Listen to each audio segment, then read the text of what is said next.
I am Flower Moirai, Moirai. It's Greek. It means fate or destiny.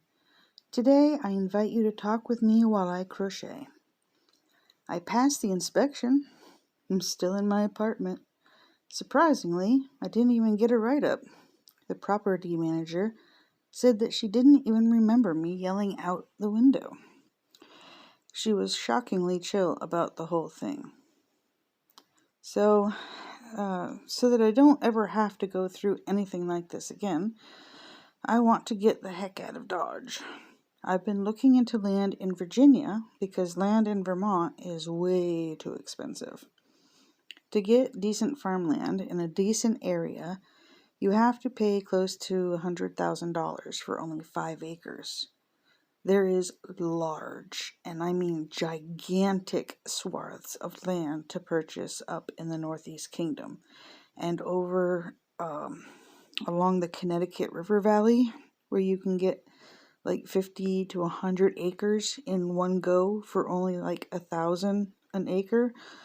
But that land you have to purchase in those like large chunks. You can't get smaller plots. Can't. So you have to pay $50,000 to $100,000. Also, that land will not pass the perk test. What that means is that the water table is far too high to put in a septic system. And because of that, you cannot put a house on that property. So it's like, what's the point of purchasing the land that you can't live? What's the point of purchasing land that you can't live on? Basically, is what I'm trying to say.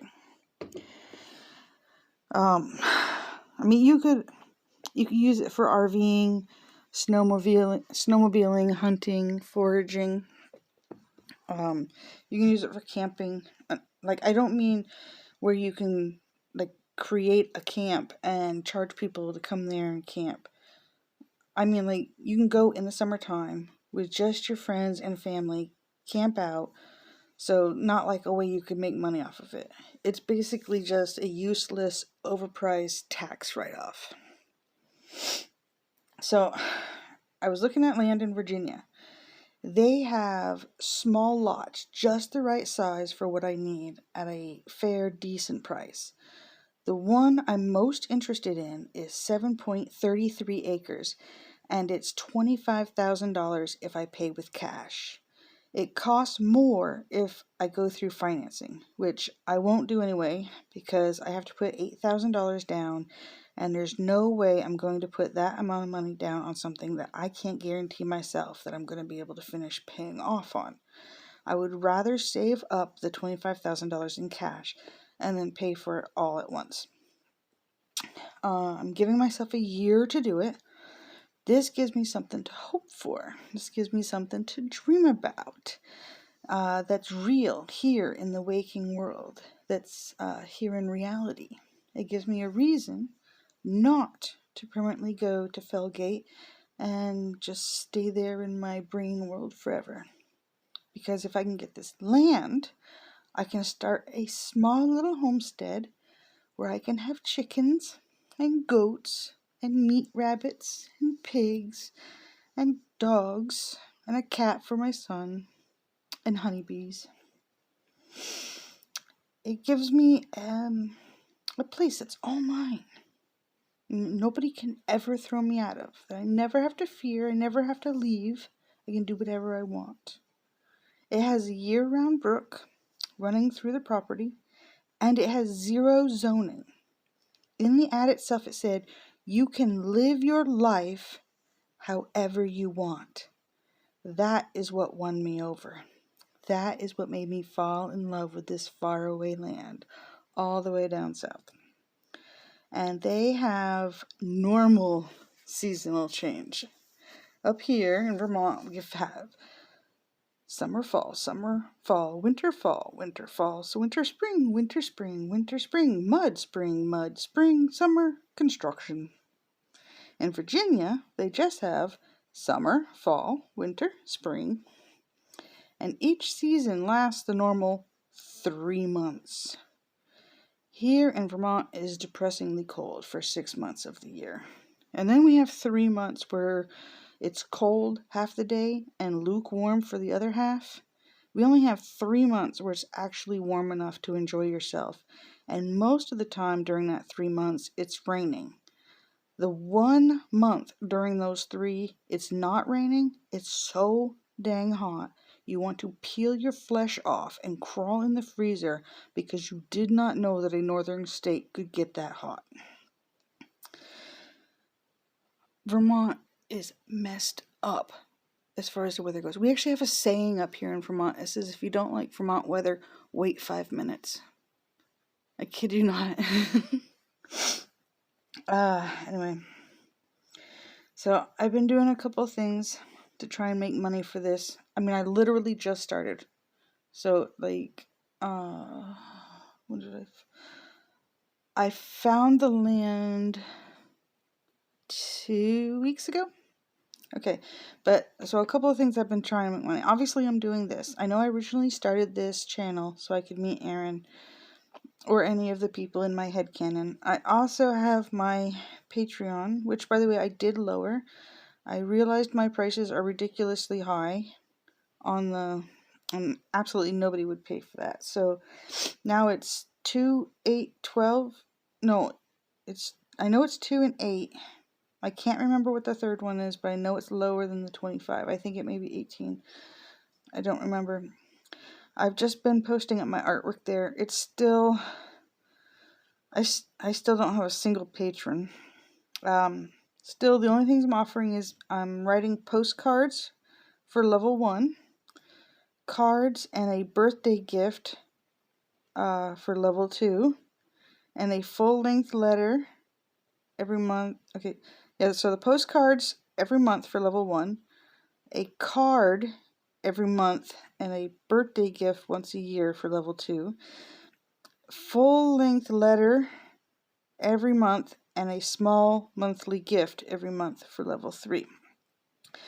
I was thinking about opening a P.O. box so that people could write back to me, but until I actually get a patron, I can't afford to waste money on something like that.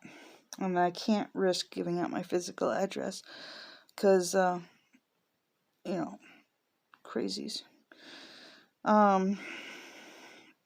So I've been doing a couple of things. I have been buying stuff like bulk items. You can get them like really cheap. Like there's these paint sets that Walmart was selling for $10.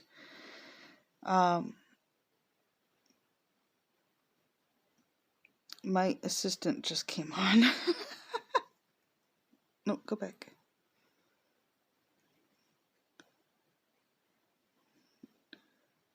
Stop. Okay. There's these paint sets Walmart was selling for $10, and I found them online for $1.50. So I got, I think I got 25 of them, and I'm going to sell them at the flea market for $5. So while they're still currently being sold for $10 right now at Walmart. And then I got some pens that look like swords for $1 each. And I'm going to sell them for $3. And I got some jewelry, some Celtic jewelry that is being sold right now for $20 on Etsy and at a Renaissance store. And I got each one of them for $1 wholesale. So I'm going to sell them for $5. So that way people buy from me rather than these other more expensive places, and that I can keep buying them for $1 and selling them for $5, and people be like, why would I pay $20 if I can get them for $5 from this other lady, So that's what I did. Just buy a whole bunch of bulk stuff. These boxes of toys you can buy for $25, and you get them for like a penny a piece, and I sell them for $0.25. It's these penny toys. Did I say candy? I meant toys. It's this box of toys. $25. You get it. You sell them for they're really good ones too, like really awesome ones that you find like in those machines that you have to spend 50 cents and you turn the knob. you know? So people be, anyway, you get the point. But also what I was doing is, I've been crocheting, as you can see me doing here. I'm crocheting little stuffed animals. And I'm selling them for $10 a piece at the flea market. I'm just a beginner. And their faces look kind of scary still. If I knew how to sell online, I would be selling them for $20 because these things literally take me all day to make. Just one a day. I can make one a day. I'm making the elephant right there, you see. And this is the arm for the fox. So I'm going to start making the arm for the fox. The fox is almost done. I was just doing the body for the elephant, but I'll start doing the arm. It's more interesting. So I've made a cat. I've made a dog. I've made a bear. The bear is the cutest one so far. It is absolutely adorable. And what did I make? An alligator. Yeah. And so I'm going to make a whole bunch of them. But they literally take me an entire day just to make one. I'm going to sell them for $10. If I knew how to sell online, which I do not know how to sell online, I only just barely learned how to purchase things online because of the plague. And if it wasn't for the plague, I would not have figured it out. I'm a Luddite. I don't know how to use the internet. But because we couldn't go to stores, we were all locked in our homes, I had to figure it out. So I just barely learned how to buy online. But I have no clue how to sell online, so I can't... where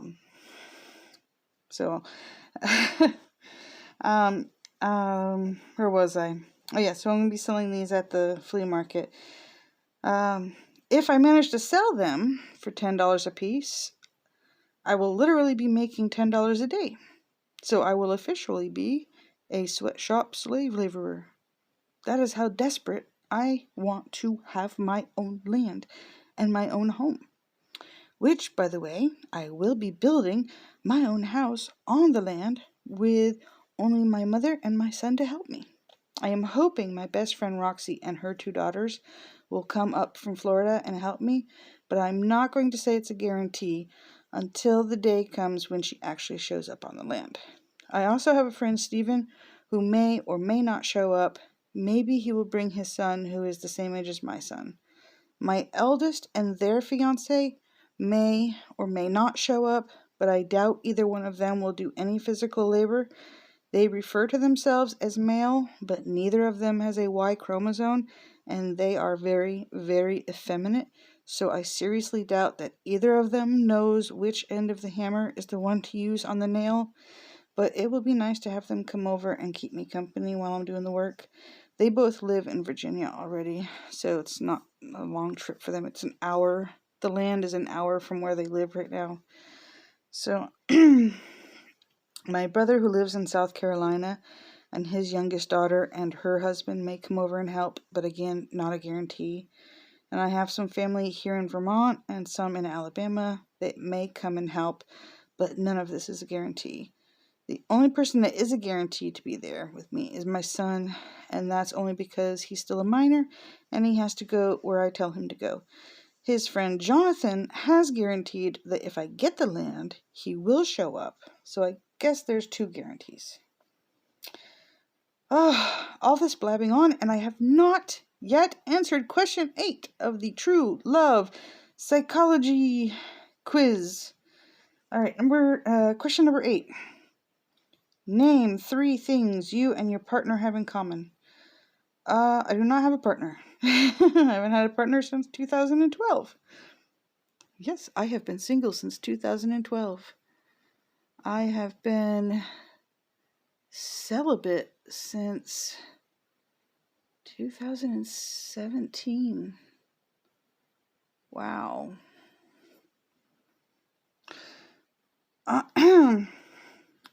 My goodness. So as I don't have a partner, I started doing this channel so that I could get to know you guys, so that you could get to know me.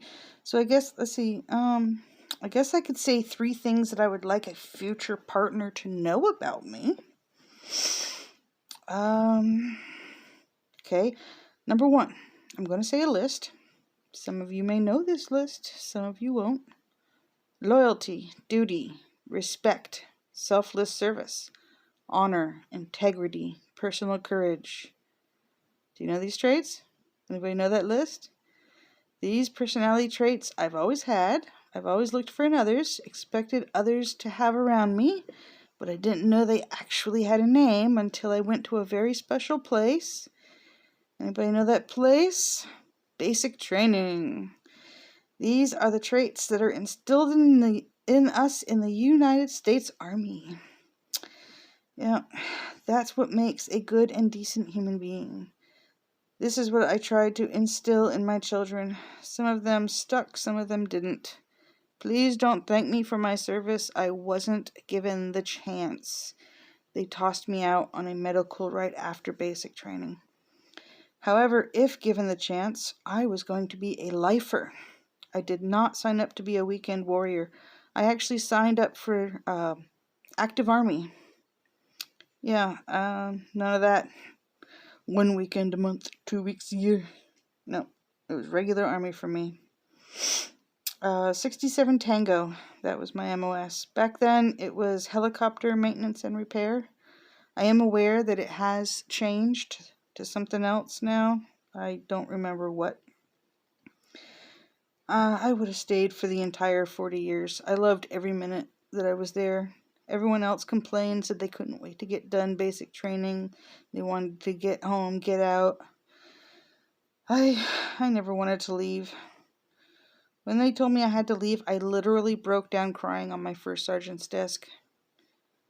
Now, all this isn't to say that I would expect my partner to be in the military. No, but I expect him to have the civilian version of loyalty, duty, respect, selfless service, honor, integrity, personal courage, or at least be willing to try and obtain these traits. 2, they need to have an understanding of what it means to be a Libra. They need to have an understanding of a pagan heart. I almost slipped up there and said polyamorous heart. They're close, but not the same thing. I don't mean to say that I want to be some kind of tramp bouncing around from pop to pop. While it's interesting to fantasize and play around with it in my head canon, real life cannot be like the dream. Reality cannot be like Felgate. What I mean they need to have an understanding of these things is that I am going to be affectionate with my friends. I am going to be what they would call flirtatious with literally everyone and everything. I will flirt with trees. This is literally how I communicate. When I am happy, if I am not flirting with someone or something, it generally means that something is negatively affecting me. It means that something is not okay in my mind, my heart, my soul, my life. If I'm not going to cheat. I will not cheat in any way, whatever the heck that means. I'm not exactly sure it actually exists. I will not share my body with more than one person at a time, if that means anything. But I'm going to greet my friends with hugs and kisses. I will be physically, mentally, and emotionally affectionate to those who I love. And I will love everyone that the universe brings into my presence that isn't an evil being.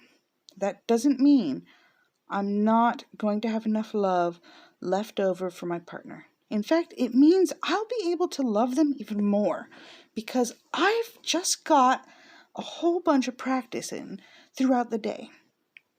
Remember back, I think it was my second or third video when I said the more love you give out, the more love you get back.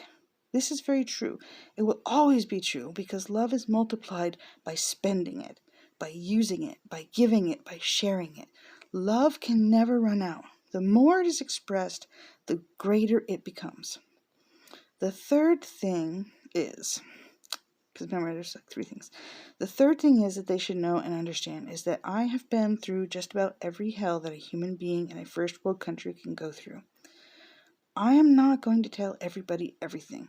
And it's not a matter of trust. It's a matter of why would you want to go through that? Maybe I don't want you to feel what I've felt. Maybe I don't want you to see what I've seen. Maybe I would like you to stay pure, innocent, beautiful. Maybe the reason why I love you, prefer you over all the rest, maybe the reason why you are the one that I spend the majority of my time with, this is because you are so perfectly crystal clear of all the darkness and horrid evil that I faced my entire life. Maybe I want you to stay that way so that when I look at you, I don't have to think about all the ugly, wretched nastiness of my past. Maybe you are my healing medicine and you help me face the world. Face the future. Maybe you give me hope that not all humans are dangerous, are a threat to me, because you are pure and kind, and your eyes are so clear of all that disgusting, wretched evil. Why would I ever tell you something that's going to make them change? I don't want to put something there that when I look into them, I'm going to see the things I've tried so hard to escape from. If you are my reason to stay in reality and not go into Felgate, why would I put the things into your mind, into your eyes, that would make me want to run to Felgate when I look at you? I'm not going to keep secrets from you because I don't trust you. I'm not going to keep secrets from you for any reason whatsoever. They're not actually going to even be secrets. They're just stories that don't need to be told. They're horrors that don't need to be revealed. They're black, ugly darkness that doesn't need to be brought into the light. Don't pressure me to talk about things that I have to put my mind into stasis where I can zone out and pretend that I'm someone or somewhere else just to be able to go into the details without stammering and stumbling over my words. Why do you need those secrets?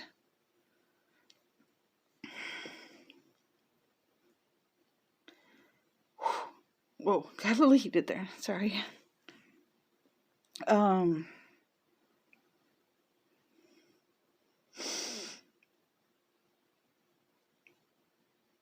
calming down. I feel like I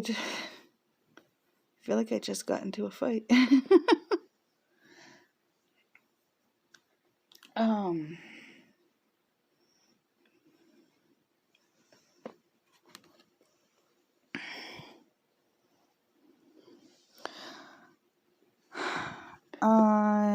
I don't really have anything else to say. I apologize for getting so worked up there.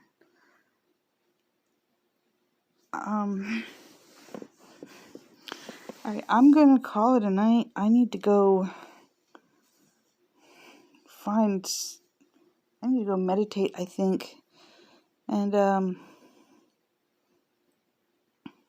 make some more stuffed animals, crochet some more stuffed animals. Gonna also be making some Renaissance cloaks and Renaissance dresses to try and sell, and anything else that I can make to sell. I'm gonna try and sell off my furniture as well. Not all of my furniture, just, oh God, my heart is pounding. Like pounding. Like kind of hard to breathe. It's pounding so hard.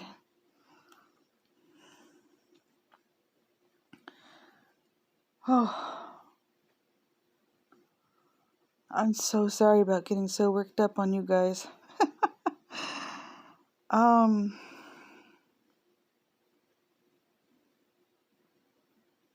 That was intense. I really do apologize.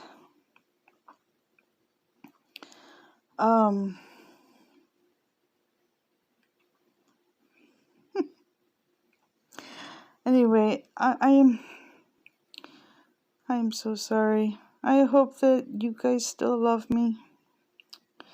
I still adore you. Forgive me for getting so worked up on you. I guess maybe I shouldn't put so much into what I say. But I will talk to you all again soon. I love you.